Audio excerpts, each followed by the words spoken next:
لیکن پتہ نہیں کیوں جبکہ ضیاء الحق کے دور میں نہیں ہوا، جبکہ مشرف کے دور میں نہیں ہوا، ہمارا سمجھ سے باہر ہے کہ کیوں عمران خان کے لیے یہ سٹیپ لیا گیا۔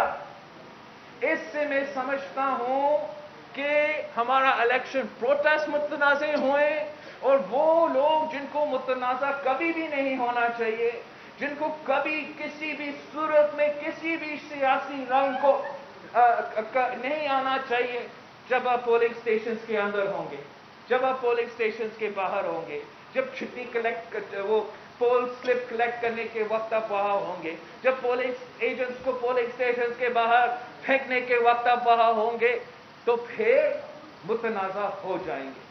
تو میں سمجھتا ہوں کہ جتنا نقصان اس الیکشن نے ہمارا سسٹم کو کیا تھا شاید ماضی میں، اتنا نقصان نہیں ہوا، اور اتنا جو دہشت گردی کے واقعے ہوئے تھے اس الیکشن میں وہ بھی ہوئے تھے۔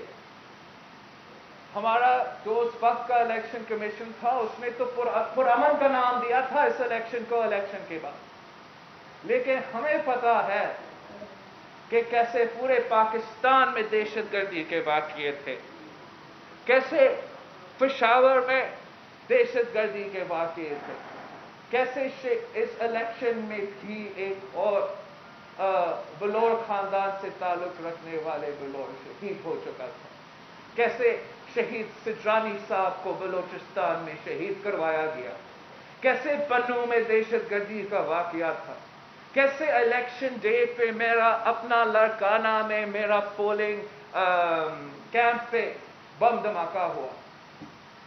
یہ تو خبر بھی نہیں تھا، یہ تو پاکستان کا بریکنگ نیوز بھی نہیں تھا کہ پیپلز پارٹی کا کیمپ پہ لاڑکانہ میں دھماکہ۔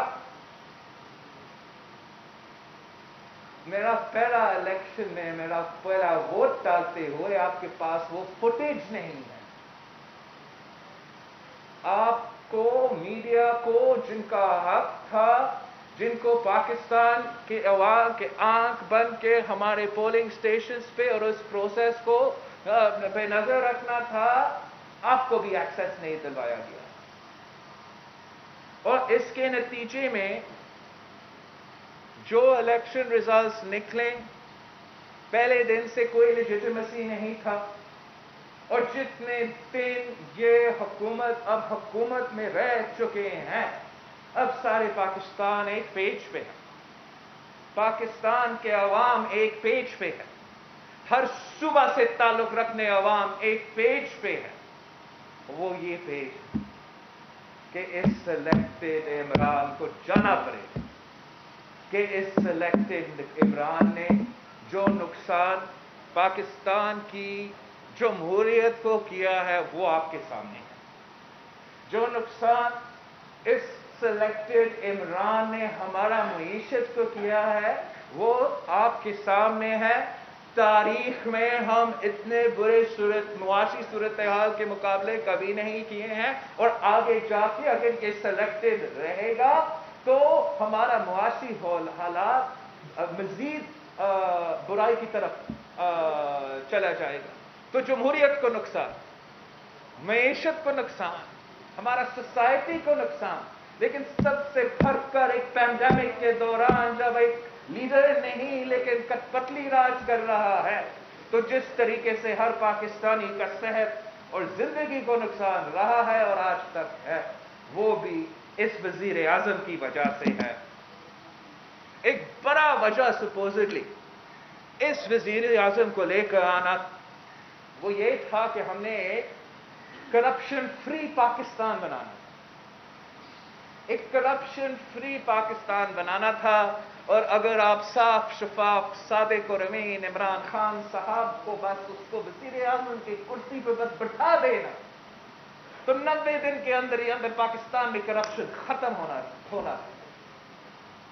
اب آپ پوچھیں عوام سے، پاکستان کے عوام سے، آج نیا پاکستان میں کتنا کرپشن ہو رہا ہے، نیا پاکستان میں کتنا کرپشن ہو رہا ہے۔ ٹرانسپیرنسی انٹرنیشنل سے پوچھے، ٹرانسپیرنسی انٹرنیشنل ایک سیاست، میں تو ایک سیاسی جماعت کو میرا رائے ہوگا، لیکن ٹرانسپیرنسی انٹرنیشنل کا اپنا انالیسس ہے کہ جو کرپشن نیا پاکستان میں سلیکٹڈ دور میں ہوا ہے، پاکستان کی تاریخ میں اتنا کرپشن نہیں ہوا۔ اگر اس عمران خان نے کہا تھا کہ اس نے کسی کو NRO نہیں دینا تھا، اس میں اپنا دور حکومت میں سب سے زیادہ ایمنسٹی اسکیمز دلوائے ہیں، ہر کرپشن منصوبہ کو تحفظ دلوایا ہے۔ سب سے پہلے جو سب سے بڑا وائٹ ایلیفنٹ ہے ہمارا، وہ BRT کا جو منصوبہ آج تک متنازع ہے، اس کو NRO دلوایا گیا ہے۔ سنا ہے کہ ان دوستوں کو مزید کام ملا ہے وفاقی حکومت کی طرف سے، اس پہ کرپشن، معلم جبا کا کرپشن، بلین ٹری سونامی کا کرپشن، ہر منسٹر کا، ہر ایڈوائزر کا، ہر اسپیشل اسسٹنٹ کا جو ایسٹس ابھی ڈکلیئر کیے گئے ہیں، کیا کسی میں ہمت ہے ان سے پوچھنا کہ ان کا ایسٹ بیونڈ مینز کا کیس نہیں بنتا؟ خورشید شاہ کی طرح پہلا گرفتار پھر سوال پوچھنا کا کیس نہیں بنتا؟ عمران خان صاحب نے ہر مافیا کو NRO دلوایا، چینی چوری میں NRO، آٹا چوری میں NRO، تیل چوری میں NRO، اور سب سے بڑھ کر آپ کے سامنے کلبھوشن یادو کے لیے بھی NRO۔ وہ جس نے کشمیر کا سفیر بننا تھا، وہ آج کلبھوشن یادو کا وکیل بن چکا۔ اب آپ سب نے ہمارا وزیر قانون کا نیا شریف الدین پیرزادہ صاحب کا ناکام کوشش دیکھا اس آرڈیننس کا جسٹیفیکیشن دینا نیشنل اسمبلی کے فلور پہ۔ یہ کہتے ہیں کہ یہ انٹرنیشنل کورٹ کے جو جورسڈکشن ہیں اس کی وجہ سے وہ یہ کام کرتے ہیں۔ ایک تو اگر میں ایک سیکنڈ کے لیے بھی یہ مانتا ہوں کہ آپ صرف اور صرف انٹرنیشنل کورٹ آف جسٹس کے لیے یہ کام کر رہے تھے، تو وہ انٹرنیشنل کورٹ آف جسٹس کا کام تو آرڈیننس سے پورا ہوا نہیں۔ آپ نے پھر کیوں اسلام آباد ہائی کورٹ میں جا کے اس کا ایڈوکیٹ کے لیے درخواست ڈالا ہے؟ حکومت پاکستان کا درخواست ہے، اس سوال کا جواب ان کے پاس نہیں ہے۔ یہ کہتے ہیں کہ قانون میں کہیں نہیں لکھا کہ ہمیں اپوزیشن سے بات کرنا تھا۔ جی بالکل، قانون میں کہیں نہیں لکھا ہے کہ اپوزیشن سے بات کرنا تھا۔ اگر آپ نے اپوزیشن سے بات نہیں کرنا تھا تو اپوزیشن کے بغیر پاس کر کے دکھائے۔ یہ قانون میں نہیں لکھا ہے کہ اپوزیشن سے بات کرنا ہے، لیکن آپ کا آئین میں لکھا ہے جب نیشنل اسمبلی سیشن چل رہا ہے آپ کو فوراً آرڈیننس کو پیش کرنا پڑتا ہے۔ نیشنل اسمبلی پاکستان میں 15 تک مل رہا تھا، یہ آرڈیننس میں 20 پہ لے آیا تھا۔ پھر نیشنل اسمبلی آف پاکستان جون میں بھی مل رہا تھا، سینٹ آف پاکستان بھی جون میں مل رہا تھا، مسلسل ہم مل رہے تھے۔ پھر جولائی میں بھی ہم مل رہے تھے۔ تو انہوں نے پاکستان کی کانسٹیٹیوشن کو وائلیٹ کیا ہے جب انہوں نے اس آرڈیننس کو ہاؤس میں نہیں لے کیا ہے۔ اگر ہم مانتے بھی ہیں کہ آپ نے انٹرنیشنل کورٹ کا جورسڈکشن ماننا ہے، بھلے مانے، لیکن اس کا یہ نہیں مطلب کہ ان کا جورسڈکشن مانتے ہوئے آپ پاکستان کی آئین کے خلاف ورزی کر سکتے ہو۔ انہوں نے ایک پرسن اسپیسیفک قانون بنانے کی کوشش کی ہے۔ اگر ہم سے پہلے بات کرتے، ہم ان کو سمجھاتے کہ پرسن اسپیسیفک قانون تو آپ بنا نہیں سکتے ہو۔ حال ہی میں سپریم کورٹ آف پاکستان نے ایک قانون جو پچھلے حکومت نے واضح اکثریت سے پاس کروایا تھا، اس قانون کو اس بات پہ اسٹرائک ڈاؤن کیا کہ پرسن اسپیسیفک لیجسلیشن نہیں ہو سکتا. اس سے زیادہ پرسن اسپیسیفک لیجسلیشن کیا ہو سکتا ہے کہ اس کا آرڈیننس کا اسٹیٹمنٹ میں آپ نے کلبھوشن یادو کا نام لیا ہے. اگر نام نہیں بھی لیتے، صرف انٹرنیشنل کورٹ آف جسٹس کا ریویو کا اپیل کا فارم دلوا رہے ہوتے تو آپ کے کتنے کانوکٹس ہیں انٹرنیشنل کورٹ آف جسٹس کے قانون سے؟ تو یہ پرسن اسپیسیفک لیجسلیشن ہے. ان کا طریقہ کار غیر آئینی، غیر الیگل تھا، اور اگر دال میں کچھ کالا نہیں تھا تو اتنا سیکریٹو ہونے کا وجہ کیا؟ آپ نے ہم سب سے کیوں چھپائے؟ یہاں تک کہ آپ نے پارلیمنٹ اور نیشنل اسمبلی سے کیوں چھپائے؟ اور ایک اور بات جو سب سے حیران کن بات ہے کہ آرڈیننس کے اندر انہوں نے 60 ڈیز دیے تھے کلبھوشن یادو کو اور بھارت کی قونصلیٹ کو اس آرڈیننس کا فائدہ لینا. اس 60 ڈیز میں نہ کلبھوشن یادو نے نہ بھارت نے اس آرڈیننس کا فائدہ اٹھایا، اور نہ ہی آپ نے اس 60 ڈیز میں یا اس 60 ڈیز سے پہلے پارلیمنٹ سے پوچھا. تو آپ کا ارادہ یہ تھا نا کہ ہمیں پتہ ہی نہیں چلتا کہ آپ کا چھپی ہوئی آرڈیننس سے جو آپ نے اخبارات میں بھی نہیں چھپوائے، وہ 60 ڈیز کے اندر کلبھوشن یادو آرڈیننس کا فائدہ لیتا. 90 ڈیز کے اندر آپ نے لے کرنا تھا، کام بھی ہو گیا اور ہمیں پتہ بھی نہیں چلتا. آپ کے لیے مسئلہ صرف ایک ہے کہ پاکستان پیپلز پارٹی نے کبھی بھی اس ملک کے نیشنل انٹرسٹ پہ کمپرومائز نہیں کیا ہے، اور کبھی بھی انسانی حقوق پہ اور انٹرنیشنل لا پہ کمپرومائز نہیں کیا ہے. ہم ان ساری چیزیں کو دیکھتے ہیں، اور جیسے ہی پاکستان پیپلز پارٹی نے اس ایشو کو پکڑا، سینٹ میں اٹھایا، پریس کانفرنسز میں اٹھائے، تو پھر آپ نے سوچا کہ یہ شاید مسئلہ بن جائے گا، ہم نیشنل اسمبلی میں لے کر آئے.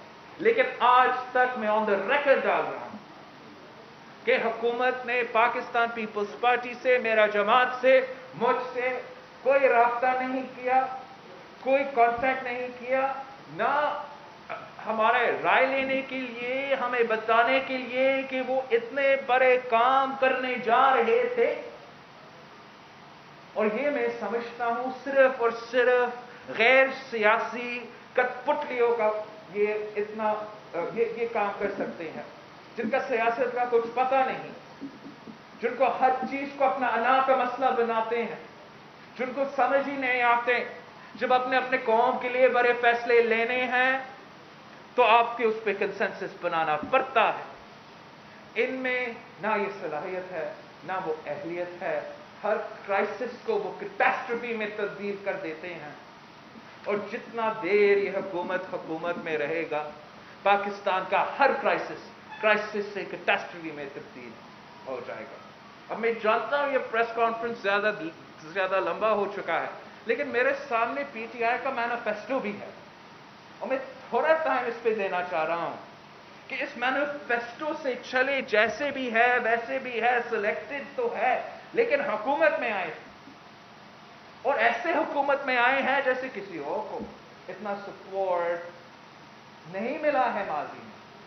تو ان کا ڈیلیوری بھی سب سے بہتر ہونا چاہیے، سب سے آگے ہونا چاہیے، کوئی رکاوٹ ہی نہیں. ہر وعدہ پہ پی ٹی آئی حکومت نے جو بھی وعدہ کیا ہے، مینیفیسٹو میں، جلسے میں، وزیر اعظم صاحب کی طرف سے خود، ایک وعدہ بھی آپ بتائیں مجھے